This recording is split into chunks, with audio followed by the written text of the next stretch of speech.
नमस्कार। बहुत स्वागत है आप सभी दर्शकों का कन्या राशि के इस वीडियो में। बहुत कष्ट झेला आपने, अब होगा दुखों का अंत। न साढ़े साती न ढैया, ज़बरदस्त वापसी करेंगे आप। ऐसा मैंने थंबनेल में लिखा है। और ऐसा मैंने क्यों लिखा है, इसके पीछे बहुत बड़ा लॉजिक है, बहुत बड़ा कारण है। 2025 एक ऐसा वर्ष है जो पिछले वर्षों से बिल्कुल ही अलग है।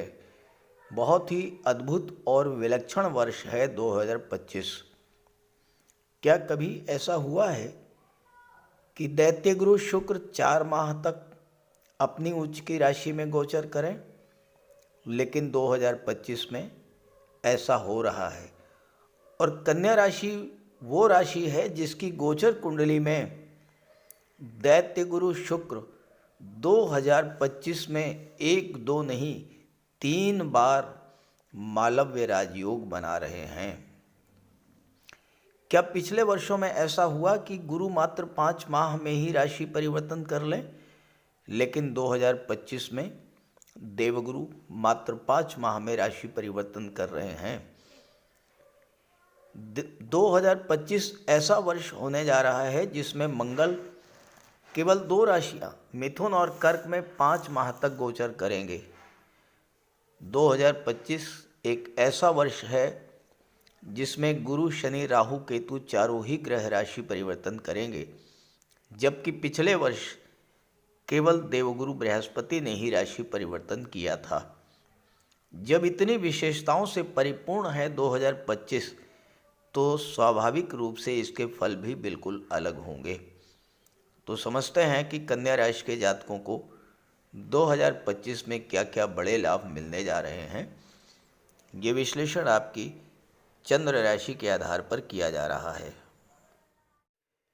तो ये है कन्या राशि के जातकों की कुंडली। सबसे पहले 2025 का ग्रह गोचर आप समझें, जिससे आप ये समझ पाएंगे कि 2025 क्यों है अद्भुत और विलक्षण, क्या है इसमें विशेषताएं। देखिए, केतु आपके लग्न में गोचर कर रहे हैं। 29 मई को 12वें भाव में चले जाएंगे। राहु सप्तम में है, 29 मई को 6ठे भाव में आ जाएंगे। शनि 6ठे भाव में है, 29 मार्च को 7वें भाव में आ जाएंगे। गुरु नवम भाव में है, 14 मई को दशम भाव में, 18 अक्टूबर को एकादश भाव में और पुनः 5 दिसंबर को दशम में आएंगे। अब यहीं पर आप समझिए, गुरु एक राशि में 13 महीने तक गोचर करते हैं, लेकिन यहाँ पर क्या हो रहा है, 14 मई को मिथुन में आएंगे, 18 अक्टूबर को कर्क में चले जाएंगे। केवल 5 महीने में राशि परिवर्तन कर लेंगे, अतिचारी होंगे। आप कल्पना कीजिए कि गुरु की गति कितनी तीव्र होगी, और जितनी तीव्र गति से गुरु गतिमान होंगे, उतनी ही तीव्र गति से आपको फल भी प्रदान करेंगे। कन्या राशि के लिए सबसे जो महत्वपूर्ण गोचर है वो है दैत्य गुरु शुक्र का गोचर। शुक्र आपके राशि के स्वामी बुध के मित्र हैं और 28 जनवरी को सप्तम भाव में आ जाएंगे और यहाँ पर मालव्य राजयोग बनाएंगे अपनी उच्च की राशि में।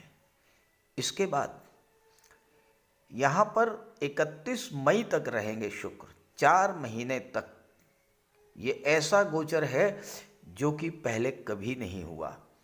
4 महीने तक, और वह भी अपनी उच्च की राशि में गोचर करना एक बहुत बड़ा परिवर्तन है।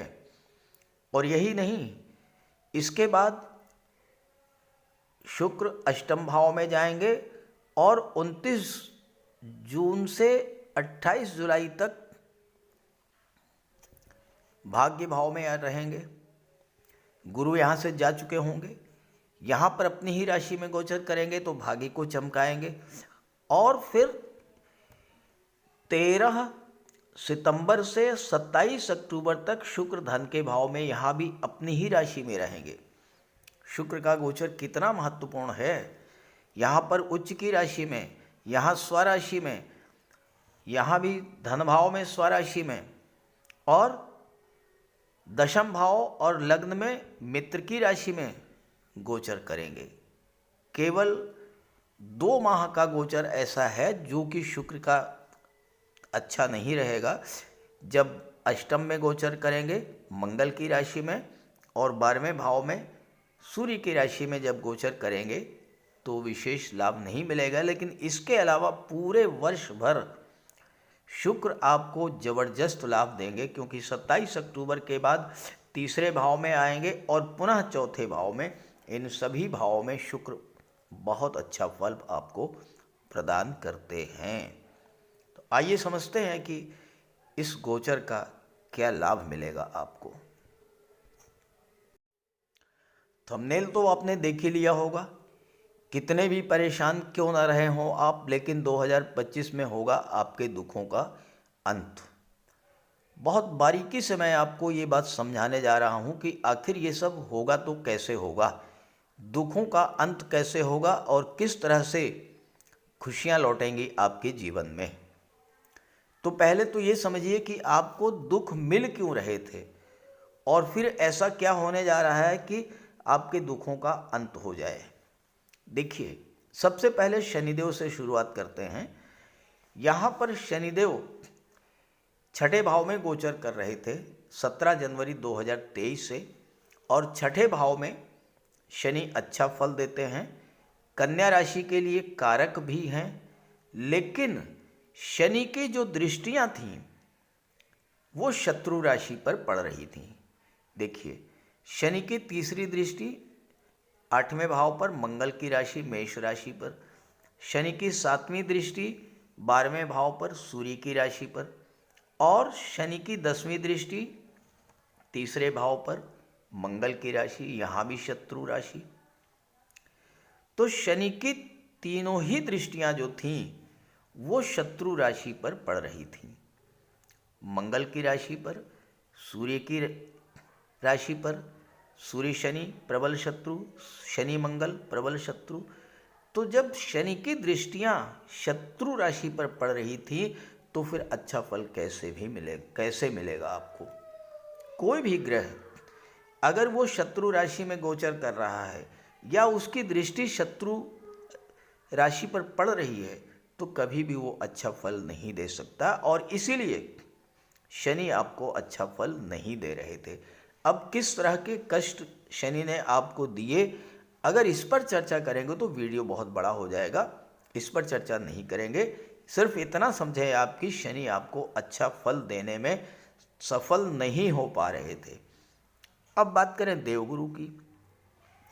देवगुरु भले ही भाग्य के भाव में गोचर कर रहे थे 2024 में, लेकिन शत्रु राशि में यहाँ भी गोचर कर रहे थे, शुक्र की राशि में। शुक्र और गुरु प्रबल शत्रु हैं, इसलिए गुरु भी आपको अच्छा फल नहीं दे पा रहे थे। इस वजह से कन्या राशि के जातकों को विशेष कष्ट उठाने पड़े। अब शनिदेव 29 मार्च को सप्तम भाव में आ जाएंगे। जैसे ही छठे भाव को छोड़ेंगे, और आपको इसका अनुभव जनवरी लास्ट से ही होना शुरू हो जाएगा कि आपके जीवन में जो संघर्ष चल रहे थे उन संघर्षों से आपको राहत मिलनी शुरू हो गई। आपके कार्यों में जो रुकावट बाधाएं थीं वो समाप्त होनी शुरू हो जाएंगी। आपके स्वास्थ्य में जो समस्या आ रही थी वो समस्याएं भी आपकी दूर होंगी। आपके मन में जो एक आलस्य की भावना, काम को कल पर टालने की प्रवृत्ति बढ़ी हुई थी, वह स्थितियां भी समाप्त होंगी जैसे ही शनि 29 मार्च को 7वें भाव में आएंगे। अब शनि यहाँ पर अच्छा फल क्यों देंगे, इस बात को समझें। 2025 क्यों है अलग, ये इसी बात से आप समझ पाएंगे। पहली बात, शनि केंद्र के भाव में गोचर कर रहे हैं। जब कोई ग्रह केंद्र के भाव में गोचर करता है या त्रिकोण के भाव में गोचर करता है तो वो बहुत अच्छा फल प्रदान करता है। अब यहाँ शनि पंचम के स्वामी होकर के सप्तम में गोचर कर रहे हैं, एक त्रिकोण के स्वामी होकर के केंद्र के भाव में गोचर कर रहे हैं, केंद्र त्रिकोण राजयोग भी बना रहे हैं। दूसरी बात, गुरु की राशि में जब भी शनि गोचर करते हैं, चाहे वो मीन राशि हो चाहे वो धनु राशि हो, शनि अच्छा फल देते हैं। तीसरी बात, शनि की दृष्टियों की बात करें तो शनि की तीसरी दृष्टि पड़ेगी नवम भाव पर। यहाँ पर शुक्र की राशि है वृषभ राशि, मित्र की राशि। शनि की 7वीं दृष्टि पड़ेगी लग्न पर, यहाँ भी मित्र की राशि कन्या राशि। और शनि की 10वीं दृष्टि पड़ेगी चौथे भाव पर, और यहाँ पर गुरु की राशि है। ये सम संबंध होता है शनि गुरु में। तो 2025 में शनि का गोचर भी अच्छे भाव में है और अपने मित्र ग्रहों पर, मित्र राशियों पर शनि की दृष्टि पड़ रही है। और यही वजह है कि शनि आपको बहुत अच्छा फल प्रदान करेंगे। एक तो सप्तम में है, आपके व्यापार व्यवसाय को बहुत तेजी के साथ आगे बढ़ाएंगे। विवाह के मार्ग में जो बाधाएं थी वो दूर होंगी। भाग्य का आपको साथ मिलना शुरू होगा। पिता का स्वास्थ्य खराब था तो पिता के स्वास्थ्य में सुधार आएगा। उच्च शिक्षा के लिए विदेश जाना चाहते हैं तो उच्च शिक्षा के लिए विदेश जाने का योग बनेगा। क्योंकि पंचम के स्वामी होकर के और केंद्र त्रिकोण राजयोग बना रहे हैं तो छात्रों के लिए भी जबरदस्त गोचर रहेगा शनि का। हालांकि शनि परिश्रम ज़्यादा कराएंगे लेकिन उसके सापेक्ष लाभ भी आपको बहुत ज़्यादा देंगे। चौथे भाव पर शनि की दृष्टि पड़ेगी तो भूमि भवन प्रॉपर्टी का लाभ आपको देंगे शनिदेव। कन्या राशि के लिए सबसे जो महत्वपूर्ण गोचर है वो है दैत्य गुरु शुक्र का। शुक्र कन्या राशि के स्वामी बुध के मित्र हैं, कन्या राशि के प्रबल योग कारक हैं और केंद्र के भाव सप्तम भाव में गोचर करने जा रहे हैं। और शुक्र भी एक तो मालव्य राजयोग बना रहे हैं अपनी उच्च की राशि में केंद्र के भाव में, दूसरे त्रिकोण के भाव के स्वामी होकर केंद्र में गोचर कर रहे हैं। तो शुक्र भी केंद्र त्रिकोण राजयोग बना रहे हैं और शुक्र धन भाव के भी स्वामी हैं। तो धन भाव पर, 7वें भाव पर, भाग्य के भाव पर 4 महीनों तक पूरा नियंत्रण रहेगा शुक्र का। और इसके बाद मैंने जैसा आपको बताया कि केवल जब 8वें भाव में होंगे और जब 12वें भाव में होंगे तब शुक्र के फलों में थोड़ी कमी आएगी। शुक्र अशुभ फल नहीं देंगे, फलों में थोड़ी कमी आएगी। इसके अलावा पूरे वर्ष भर शुक्र आपके लिए अच्छा ही फल देंगे। तो क्या क्या फल मिलेगा अब आप इसको समझ लीजिए। यहाँ पर मालव्य राजयोग बना रहे हैं, केंद्र त्रिकोण राजयोग बना रहे हैं और आपके लग्न पर दृष्टि पड़ रही है। राहु के साथ गुरु इनकी युति बनेगी 29 मई तक। और राहु एक ऐसे ग्रह हैं जो जिस ग्रह के साथ गोचर करते हैं उसके बल को 5 गुना तक बढ़ा देते हैं। तो एक तो राजयोग बन रहा है, दूसरे शुक्र अत्यंत बलवान हो रहे हैं और 29 मार्च तक शनि शुक्र और राहु का त्रिग्रही योग भी बनेगा सप्तम भाव में। मालव्य राजयोग जो होता है ये धन का राजयोग होता है जो थोड़े ही समय में आपकी धन संबंधी समस्याओं से मुक्ति दिला देता है। अगर आपकी जन्म कुंडली में शुक्र उच्च राशि में है, स्वराशि में है या मालव्य राजयोग बना रहे हैं, अपनी कुंडली को आप चेक कीजिए। अगर कहीं शुक्र केंद्र के भाव में, त्रिकोण के भाव में, अपनी राशि यानी वृषभ राशि या तुला राशि में है या उच्च की राशि मीन राशि में, आप अपनी कुंडली ऐसे देख सकते हैं कि जहाँ पर शुक्र लिखा है उसमें 7, 12 या 2 का अंक लिखा हुआ है क्या? अगर ऐसा है तो ये निश्चित है कि आपको जीवन में धन की कमी नहीं होगी। गोचर में ये राजयोग बनने पर आपकी आर्थिक स्थिति में तेजी से सुधार आएगा। धन का भंडार दिन दूना रात चौगुना गति से बढ़ेगा।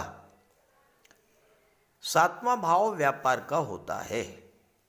शुक्र कला और सौंदर्य के कारक होते हैं। कला और सौंदर्य से संबंधित क्षेत्रों में कार्य कर रहे जातकों को विशेष लाभ मिलेगा। शुक्र प्रेम और आकर्षण के ग्रह हैं।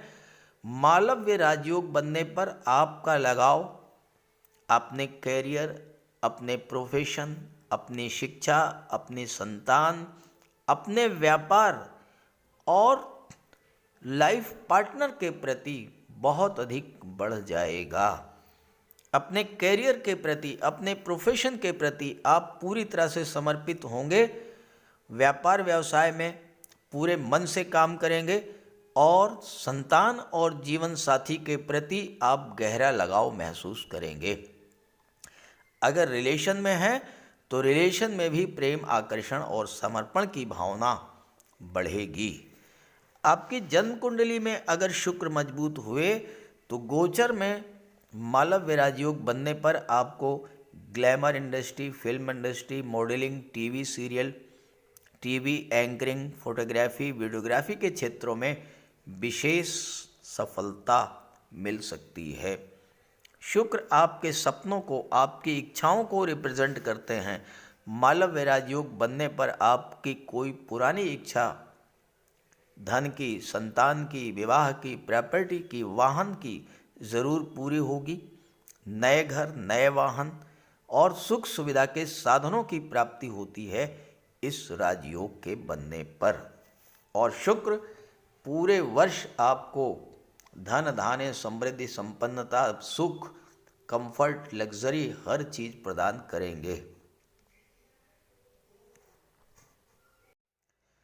देवगुरु बृहस्पति 14 मई तक तो आपके लिए अच्छा फल नहीं देंगे क्योंकि शत्रु राशि में गोचर कर रहे हैं, लेकिन जैसे ही 14 मई को दशम भाव में आएंगे, गुरु की दृष्टि पड़ेगी चौथे भाव पर, गुरु की दृष्टि पड़ेगी धन के भाव पर और गुरु की दृष्टि पड़ेगी छठे भाव पर। यहाँ बहुत तेज़ी से दूसरे, चौथे और छठे भाव से संबंधित घटनाएं आपके जीवन में घटित होंगी। सबसे पहले तो आपकी आर्थिक स्थिति में सुधार होगा। धन का भंडार जो खाली हो गया था वो भरेगा। परिवार में वृद्धि होगी। गुरु की दृष्टि जिस भाव पर पड़ती है उस भाव का विस्तार होता है, तो परिवार की वृद्धि होगी। या तो संतान की प्राप्ति होगी या किसी सदस्य का विवाह होगा। चौथे भाव पर जब दृष्टि पड़ेगी तो घर में सुख सुविधाओं की वृद्धि होगी। भूमि, भवन, प्रॉपर्टी की आपकी इच्छा पूरी होगी। और छठे भाव पर जब गुरु की दृष्टि पड़ेगी तो किसी तरह का कोई कर्ज है, कोई कोर्ट कचहरी का मैटर है या स्वास्थ्य संबंधी कोई समस्या है, इस तरह की समस्याओं से आपको राहत मिलेगी। जहाँ तक राहु की बात है, राहु शनि जैसा ही कार्य करते हैं और छठे भाव में राहु बहुत अच्छा फल प्रदान करते हैं। यहाँ पर जब राहु आएंगे 29 मई को तो अचानक से घटनाएं आपके जीवन में घटित होनी शुरू होंगी। राहु विदेश के कारक होते हैं। 12वें भाव पर दृष्टि पड़ेगी, अचानक से विदेश जाने का योग बन जाएगा। विदेश में आपको कोई नौकरी मिल सकती है या विदेशी व्यापार को लेकर के आपको बहुत अच्छी सफलता मिलेगी राहु के यहाँ पर आने पर। छठे भाव में जब राहु आएंगे, दशम भाव पर दृष्टि पड़ेगी तो नौकरी मिलने का भी जबरदस्त योग बनेगा।